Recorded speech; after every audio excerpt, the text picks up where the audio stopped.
ஸ்ரீனிவாசன். நான் 12th year படிக்கிறேன். Nadukuppam higher secondary ஸ்கூலில் படிக்கிறேன். இப்போ ஒரு ஒயரில் மின்னோட்டம் செலுத்தணும்னா மின்புலம் காந்தப்புலம் உருவாகும் அப்படின்னு ஆர்ஸ்டெக் சொல்லியிருக்காரு.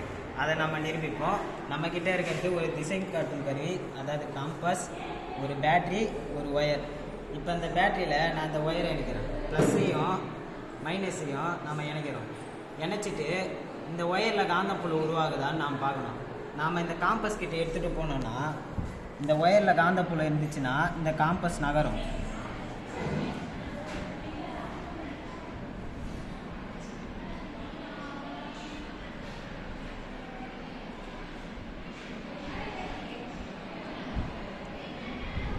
இப்போ பார்த்தீங்கன்னா இந்த ஒயரை நான் கிட்டே எடுத்துகிட்டு போகும்போது காம்பஸில் முள் நகருது. இந்த ஒயரில் இருக்கிற காந்தப்புலத்தினால இந்த காம்பஸில் இருக்கிற குறிமுள் நகருது. ஸோ ஆர்ஸ்டெக் சொன்ன மாதிரி ஒரு ஒயரில் மின்னோட்டம் செலுத்தணும்னா காந்தப்புலம் கண்டிப்பாக உருவாகும்.